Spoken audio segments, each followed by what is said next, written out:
Assalamualaikum warahmatullahi wabarakatuh. Perkenalkan, nama saya Miladia Siva dengan nomor NIM 204240025 dari Program Studi Pendidikan Islam Anak Usia Dini kelas PIAUD A. Nah, di sini saya akan menjelaskan materi tentang pentingnya harmonisasi sains dan agama bagi guru PAUD. Menurut arti filsafat, harmonisasi diartikan sebagai kerjasama antara berbagai faktor yang sedemikian rupa, hingga faktor-faktor tersebut menghasilkan kesatuan yang luhur. Tujuan harmonisasi peraturan perundang-undangan mencegah dan mengatasi terjadinya disharmonisasi hukum. Harmonisasi juga dapat menjamin proses pembentukan rancangan undang-undang yang taat asas demi kepastian hukum. Harmonisasi dan sains agama adalah upaya untuk menyatukan dua bidang yang sering dianggap bertentangan. Latar belakangnya meliputi sejarah pertentangan. Sejak zaman Galileo dan Copernicus muncul konflik antara pandangan ilmiah dan doktrin agama yang menyebabkan ketegangan antara kedua bidang tersebut. Yang kedua, perkembangan sains modern. Dengan kemajuan sains seperti teori evolusi dan fisika kuantum, muncul pertanyaan mendalam tentang asal-usul dan makna kehidupan yang seringkali berhubungan dengan aspek spiritual. Yang ketiga yaitu pencarian makna. Banyak orang mencari makna dalam kehidupan yang melampaui penjelasan ilmiah.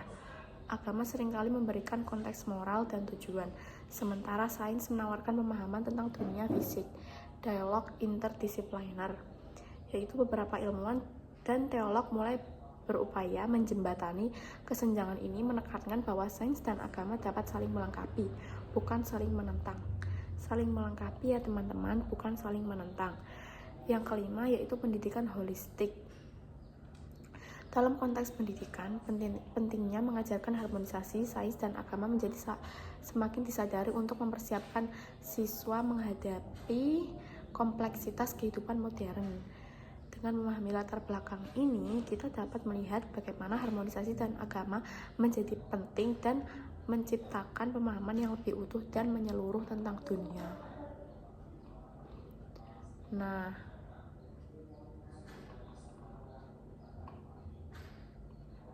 menguasai materi harmonisasi sains dan agama itu sangat penting ya bagi guru pendidikan Islam anak usia dini, karena mempunyai beberapa alasan, yaitu yang pertama itu pendidikan holistik, yaitu membantu siswa memahami hubungan antara sains dan agama, mendorong pemikiran kritis dan integrasi pengetahuan.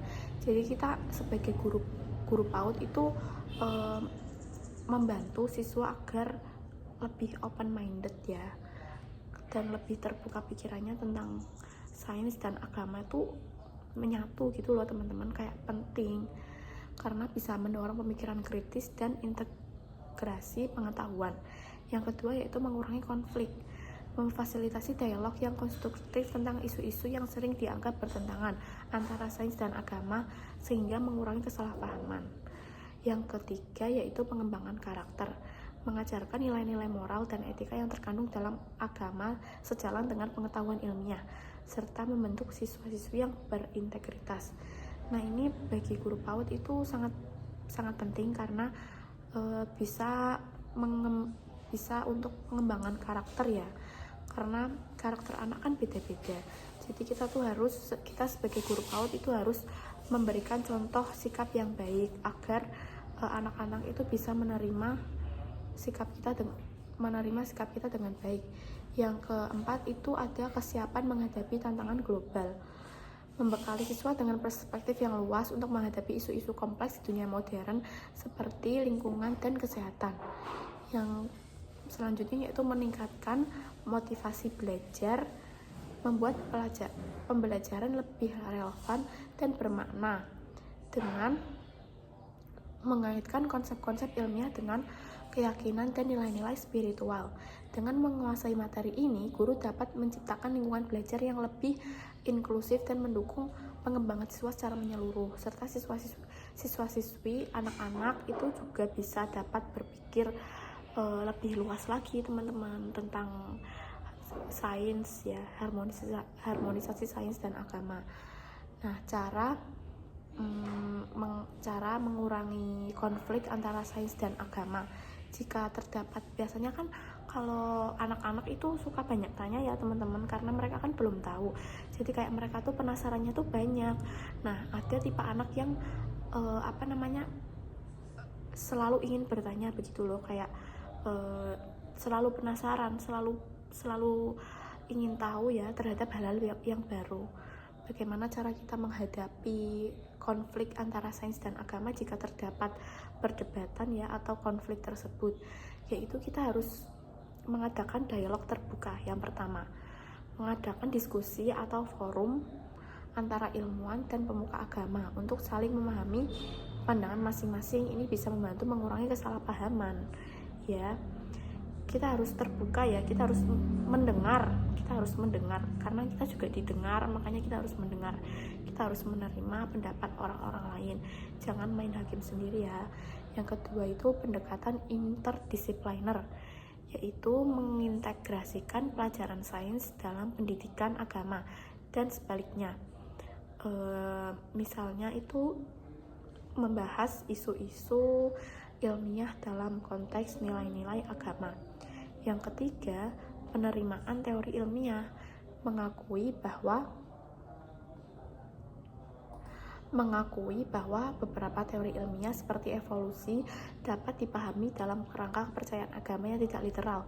Ini membuka ruang bagi interpretasi yang lebih luas.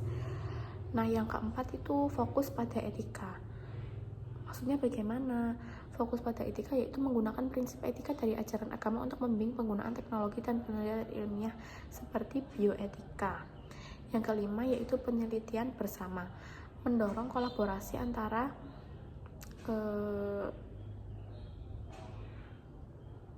ilmuwan dan pemuka agama dalam proyek penelitian yang memiliki implikasi sosial seperti perubahan iklim atau kesehatan masyarakat. Mungkin bagi anak-anak ini terlalu dewasa ya. Jadi yang harus difokuskan di sini si pengajar. Berarti kita itu harus melakukan penelitian gitu loh. Yang nggak harus melakukan penelitian, maksudnya kita tuh paham dalam proyek penelitian yang memiliki implikasi sosial, paham akan perubahan iklim atau kesehatan masyarakat ya. Dengan langkah-langkah ini diharapkan hubungan antara sains dan agama dapat lebih harmonis dan produktif. Berikut beberapa contoh pengembangan karakter ya. Kepemimpinan, mengajarkan keterampilan kepemimpinan melalui kegiatan kelompok seperti organisasi siswa atau proyek komunitas untuk membangun kepercayaan diri dan tanggung jawab. Nah, sebagai guru PAUD kita juga harus menghargai ya kerja keras si anak-anak tersebut. Kita harus memberi afirmasi positif agar si anak tersebut menjadi semangat dalam melakukan hal-hal berikutnya yang akan mereka lakukan.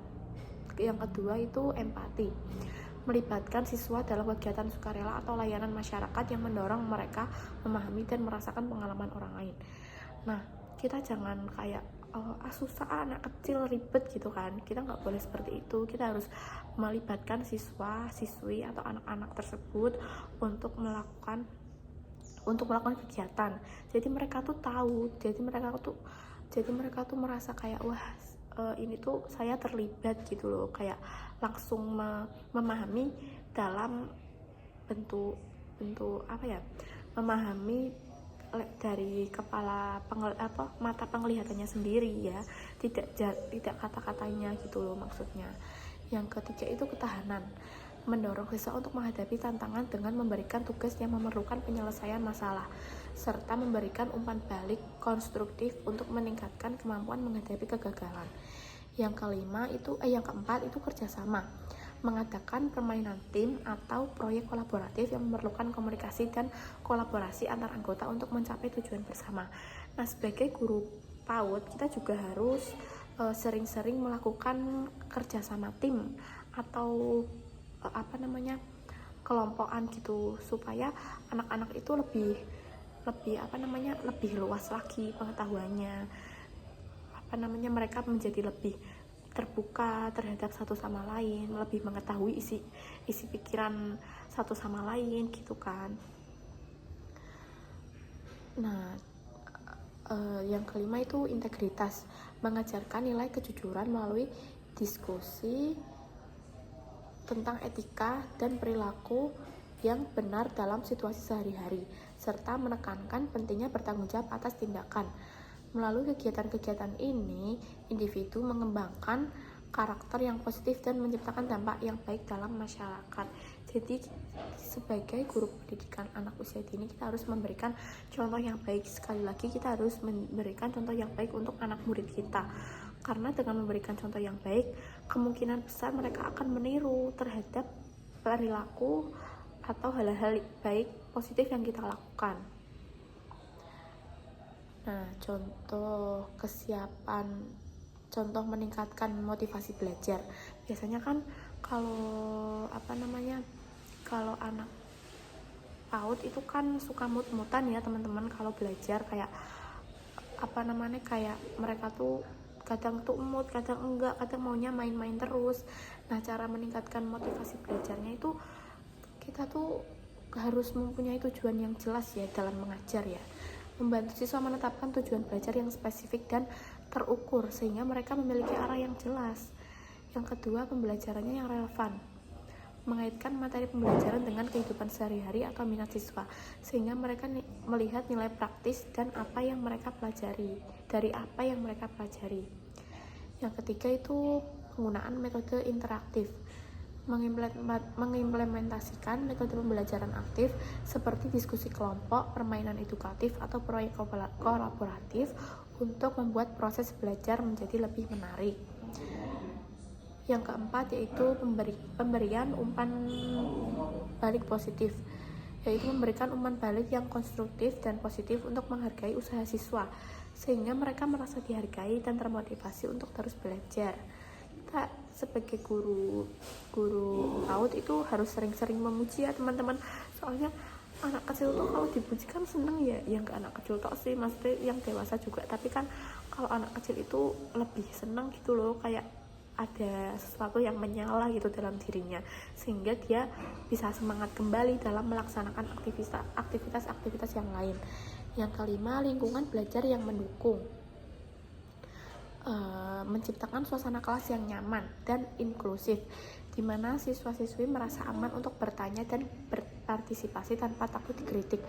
Dengan pendekatan-pendekatan ini, motivasi belajar siswa dapat meningkat sehingga mereka lebih antusias dan berkomitmen terhadap proses belajar. Nah, memahami harmonisasi sains dan agama ini sangat penting bagi guru PAUD karena integritas pengetahuan memungkinkan penggabungan pengetahuan ilmiah dengan nilai-nilai spiritual serta memberikan pemahaman yang lebih holistik tentang dunia. Yang kedua yaitu mengurangi konflik, membantu mengurangi ketegangan antara sains dan agama, menciptakan dialog yang konstruktif untuk menyelesaikan perbedaan. Yang ketiga, peningkatan etika, memberikan landasan etika dalam penerapan sains, terutama dalam isu-isu moral yang kompleks seperti bioteknologi dan lingkungan. Yang keempat, memberikan makna, membantu individu menemukan makna dan tujuan dalam kehidupan di mana sains menjelaskan bagaimana sesuatu terjadi dan agama memberikan alasan mengapa itu penting. Dengan demikian, harmonisasi tidak hanya memperkaya pemahaman individu, tetapi juga berkontribusi pada kemajuan sosial yang lebih baik. Nah, teman-teman, berikut materi yang bisa saya sampaikan. Jika ada kekurangan atau kesalahan dalam pengucapan kata, saya mohon maaf. Wassalamualaikum warahmatullahi wabarakatuh.